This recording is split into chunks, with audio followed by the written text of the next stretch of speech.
Assalamualaikum warahmatullahi wabarakatuh. Selamat malam. Pada hari ini, izinkan saya untuk mempresentasikan jurnal karya Johannes Niko Sukamto dan Gunawan Dewantoro dengan judul Implementasi Kendali PID menggunakan jaringan syaraf tiruan backpropagation. Dan perkenalkan, nama saya Bintang Prabaswara dengan NIM 18130154154 dari program studi Teknik Elektro kelompok 2. Untuk outline pembahasan pada hari ini terdiri dari bagian 1 yaitu pendahuluan yang akan membahas tentang gambaran umum dari permasalahan yang akan dibahas. Bagian 2 yaitu tinjauan pustaka akan membahas teori-teori yang berhubungan dengan topik. Untuk bagian 3 yaitu pembahasan akan membahas mengenai simulasi jaringan syaraf tiruan. Dan bagian keempat yaitu kesimpulan akan membahas kesimpulan dari topik. Selanjutnya ke bagian 1 yaitu pendahuluan. Pengambilan judul ini dilatar belakangi oleh penggunaan pengendali PID yang semakin banyak digunakan. Pengendali PID atau bisa disebut dengan proporsional integral derivatif adalah pengendali konvensional yang sering digunakan di dunia industri. Seiring dengan perkembangannya waktu, perkembangan teknologi kecerdasan buatan semakin berkembang. Beberapa aplikasi kecerdasan buatan telah banyak dipakai di berbagai pengendali cerdas. Salah satunya yaitu penggunaan konsep logika fuzi yang telah diterapkan pada berbagai aplikasi robotika. Selanjutnya, tujuan pembahasan hari ini yaitu untuk mengetahui potensi pengendalian dengan JST dari PID yang digunakan. Selanjutnya ke bagian 2 yaitu tinjauan pustaka. PID atau proporsional integral derivatif adalah gabungan dari 3 macam pengendali yaitu proporsional, integral, dan turunan. Tujuan penggabungan pengendali ini yaitu untuk memperbaiki kinerja sistem. Untuk diagram blok pengendali PID bisa dilihat pada gambar 1. Selanjutnya, backpropagation secara definisi adalah metode pelatihan terawasi atau supervised learning yang mempunyai target yang akan dicari. Backpropagation berfungsi untuk meminimalkan tingkat error pada output yang dihasilkan pada jaringan. Fungsi aktivasi yang biasa digunakan pada backpropagation yaitu fungsi Tansik, Logsik, dan Purlin. Arsitektur backpropagation terdiri dari 3 lapisan yaitu input layer, hidden layer, dan output layer, yang mana gambar 2 bisa dilihat arsitektur jaringan backpropagation. Selanjutnya, secara definisi, fungsi aktivasi Tansik adalah sigmoid tangan berlaku sebagai fungsi alih. Fungsi aktivasi Tansik yaitu untuk memetakan nilai masukan pada keluaran menggunakan rumus hiperbolik tangan sigmoid. Bisa dilihat pada gambar 3 grafik fungsi aktivasi Tansik. Selanjutnya, fungsi aktivasi Purlin adalah fungsi aktivasi yang berfungsi untuk memetakan input ke output secara proporsional. Bisa dilihat pada gambar 4 grafik dari fungsi aktivasi Purlin. Selanjutnya ke bagian 3 yaitu pembahasan. Untuk percobaan pertama yaitu pengambilan data input dan output. Pengambilan data masukan dan keluaran dari pengendali PID ditujukan untuk mendapatkan data masukan dan target yang akan dipakai untuk pelatihan jaringan syaraf tiruan backpropagation. Data masukan dan keluaran didapatkan menggunakan tools view log signal yang terdapat pada simulink yang bisa dilihat pada gambar 5. Data yang didapat berupa matriks 63x1 dikarenakan format matriks yang digunakan pada toolbox ntool adalah matriks baris. Maka data pada matriks tersebut akan dirubah dengan fungsi transpose agar mendapatkan matriks 1x63. Data masukan dan target tersebut dipakai untuk melatih jaringan syaraf tiruan backpropagation.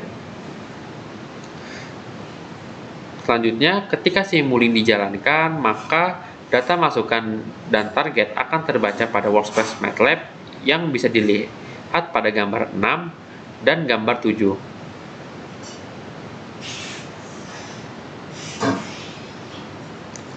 Selanjutnya ke percobaan kedua, yaitu pelatihan JST Backpropagation.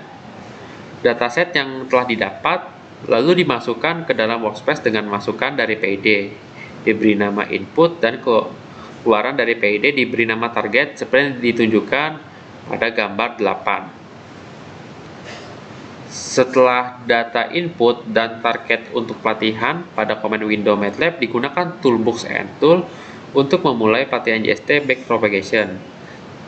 Tampilan awal pada Tools and Tool ditunjukkan pada gambar 9. Untuk melatih data pada tool, data input dan target harus diimport terlebih dahulu dari workspace ke dalam Neural Network Data Manager.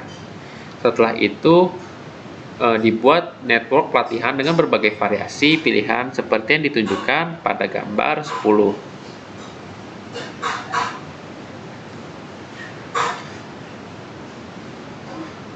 Pada gambar 10 menunjukkan jendela pada tools new. Nama jaringan dipakai adalah NET. Tipe network yang dipakai adalah Feed Forward Backpropagation. Pelatihan ini memakai dua lapisan, di mana lapisan pertama memakai fungsi aktivasi Tansig dan lapisan kedua memakai fungsi aktivasi Purlin. Setelah itu, klik Create the Network akan muncul pada jendela Neural Network Data Manager. Lalu jalankan network yang telah dibuat. Hasil dari jaringan yang dibuat bisa ditunjukkan pada gambar 11. Perintah train pada jendela network berisi tools training info dan training parameters, seperti yang ditunjukkan pada gambar 12. Pada training info digunakan untuk memasukkan input dan target.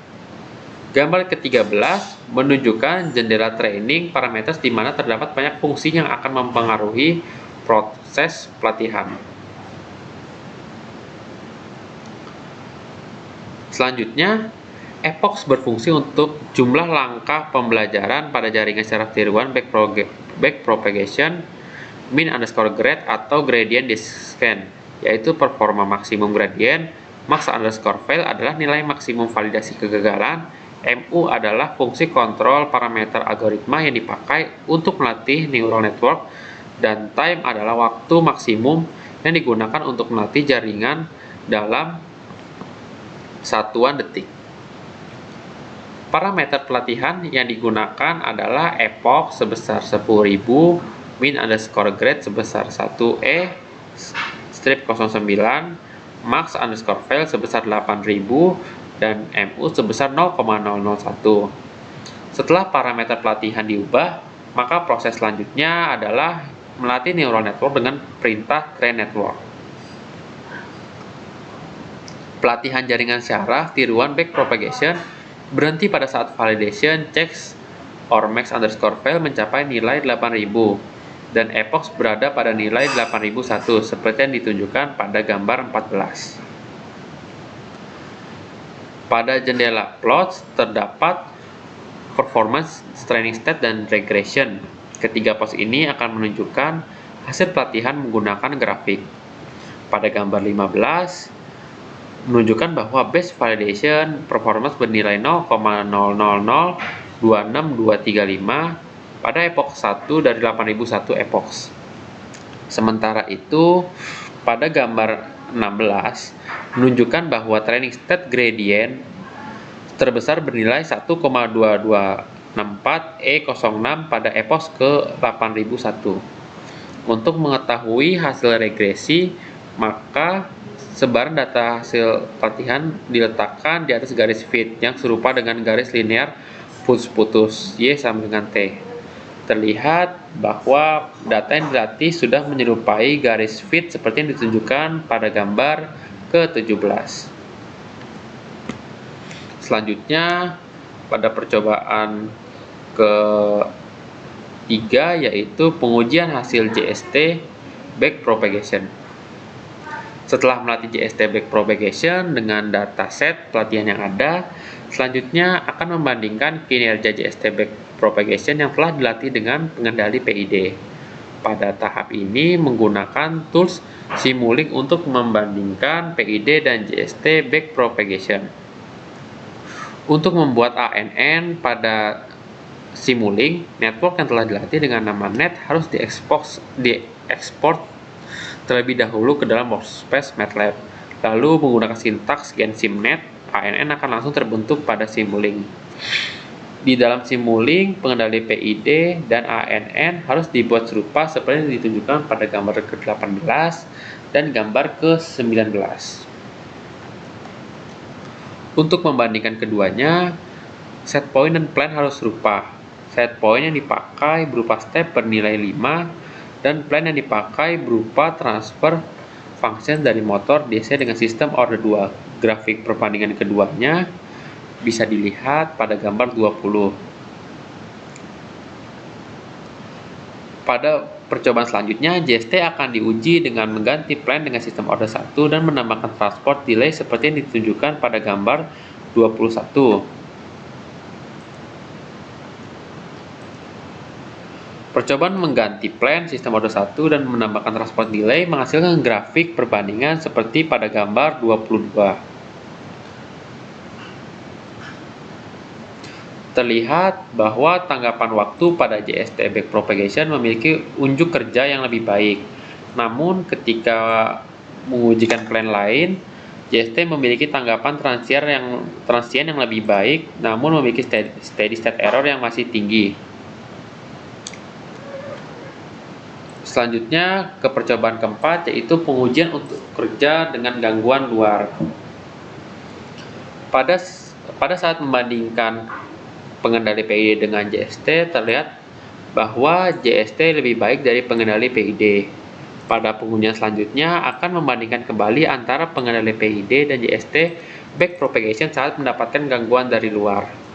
Gangguan yang diberikan berupa step yang memiliki nilai 10% dari set point dan gangguan yang diberikan pada detik kelima, seperti yang ditunjukkan pada gambar 23 dan 24.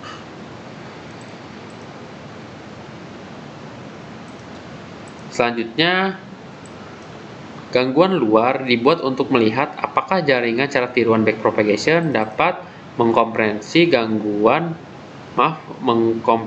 gangguan dari luar seperti yang bisa dilakukan oleh pengendali PID.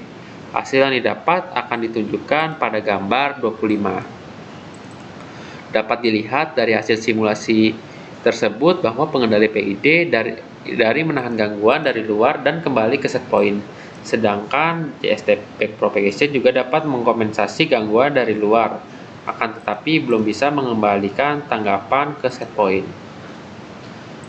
Selanjutnya ke bagian kesimpulan. Setelah pembahasan yang sudah dipaparkan tadi, dapat ditarik kesimpulan bahwasanya untuk JST backpropagation dapat dilatih untuk menyerupai kerja dari pengendali PID konvensional. Yang kedua, persentase overshoot pada JST backpropagation lebih kecil dibanding dengan pengendali PID. Yang ketiga, JST masih memiliki steady state error yang tinggi. Selanjutnya, kami akan mensimulasikan percobaan tadi melalui MATLAB. Di sini pada percobaan pertama kita buka filenya.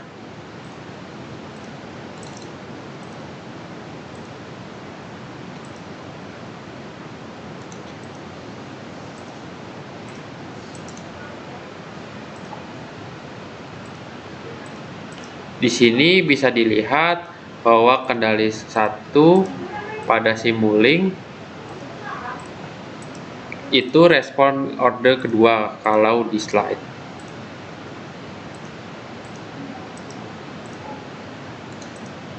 Selanjutnya untuk kendali kedua bisa dilihat pada Simulink respon order 2 dengan gangguan.